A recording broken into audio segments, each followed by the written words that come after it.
Hello everyone, welcome to learn with Tilima. अगर आप channel पे नए हो तो लाइक शेयर सब्सक्राइब और बेल आइकन को प्रेस जरूर कीजिए ताकि वीडियो सबसे पहले आप तक पहुंचे। इमेजिन कीजिए आप समुंदर के पास खड़े हैं, लेकिन जो ओशन नॉर्मली ब्यूटीफुल और पीसफुल लगता है वही सडनली इतना डेंजरस हो जाए कि आपको लगे शायद दुनिया के एंड होने वाला है।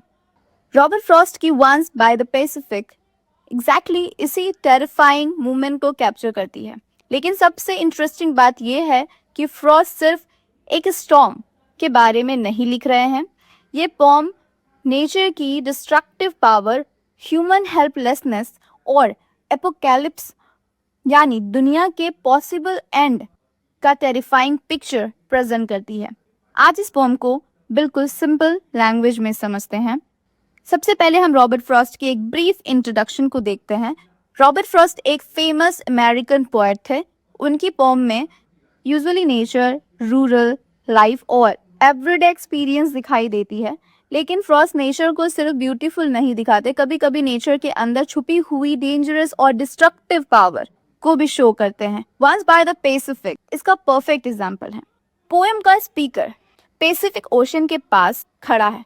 वेदर बहुत स्टॉर्मी है। ओशन की वेव्स वायलेंटली शोर की तरफ आ रही हैं। पोएट वेव्स को ऐसे डिस्क्राइब करते हैं जैसे वो जिंदा हो और कुछ करने की प्लानिंग कर रहे हैं। वेव्स एक दूसरे के ऊपर आ रही है और ऐसा लग रहा है जैसे ओशन अब शोर के साथ कुछ डेंजरस करने वाला है। पोएट कहता है कि वेव सोच रही थी कि अब शोर के साथ कुछ ऐसा करना है जो वाटर ने पहले कभी लैंड के साथ नहीं किया हो। यानी ओशन की पावर कंप्लीटली अनकंट्रोल्ड और फ्राइटनिंग लग रही है। सिर्फ ओशन ही डेंजरस नहीं है, स्काई में क्लाउड भी लो और स्ट्रेंज है।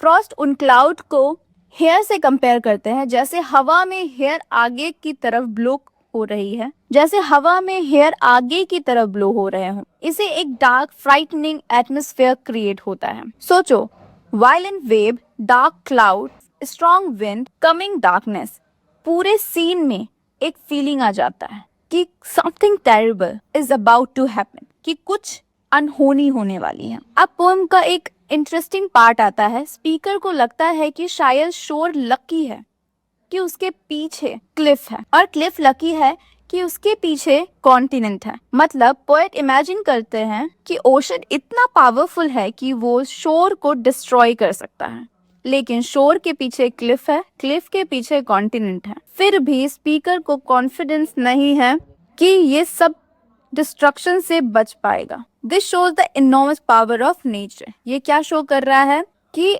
नेचर के पास बहुत अद्भुत पावर है।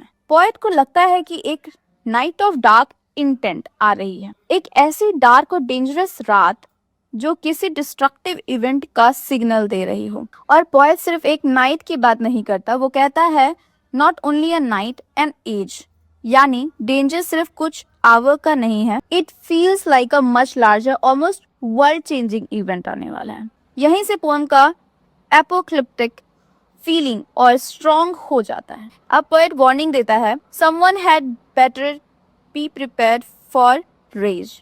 किसी को इस टेरिबल पावर और एंगर के लिए रेडी रहना चाहिए। यहाँ रेज नेचर के वायलेंट एंगर को शो करता है। नेचर नॉर्मली पीसफुल लगता है, लेकिन स्टॉर्म के टाइम उसकी पावर ह्यूमन बीइंग से कम्प्लीटली बियॉन्ड हो जाती है। पोएम की लास्ट लाइन सबसे इंपॉर्टेंट है।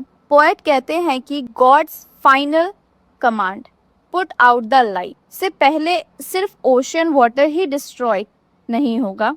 यहाँ लाइट बहुत इंपॉर्टेंट सिंबल है।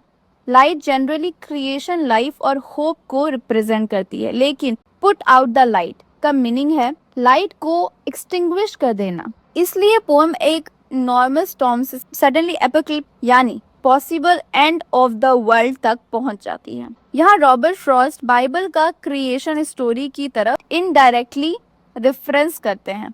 बाइबल में क्रिएशन के बिगिनिंग में फेमस आइडिया है लेट देयर बी लाइट, लेकिन फ्रॉस्ट यहाँ उस आइडिया को रिवर्स कर देते हैं। पुट आउट द लाइट यानी लाइट को खत्म कर दो। So let there be light, beginning of creation, put out the light बन जाता है, एंड ऑफ क्रिएशन हो जाता है। इसी वजह से पोम को एंटी क्रिएशन वर्जन के फॉर्म में भी समझा जा सकता है। होप ये समरी आपको समझ आ गई। अब हम थीम्स को डिस्कस करेंगे। Destructive power of nature. Nature beautiful होने के साथ एक्सट्रीमली पावरफुल और डिस्ट्रक्टिव भी हो सकती है। End of the world. Storm को पोएट एक पॉसिबल फाइनल डिस्ट्रक्शन सिंबल की तरह प्रेजेंट करता है। Human helplessness. ह्यूमन नेचर की इनॉर्मस पावर के सामने हेल्पलेस हो जाएगा। Biblical allusion. Put out the light biblical creation story के लेट देयर बी लाइट को रिवर्स करता है।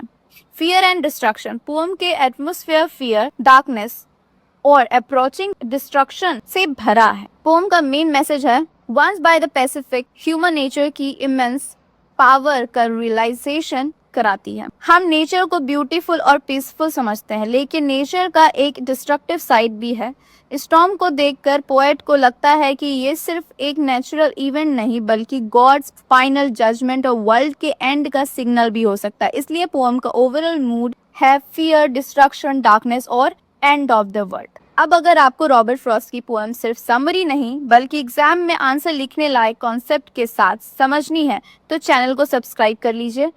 मिलते हैं नेक्स्ट लिटरेचर वीडियो में।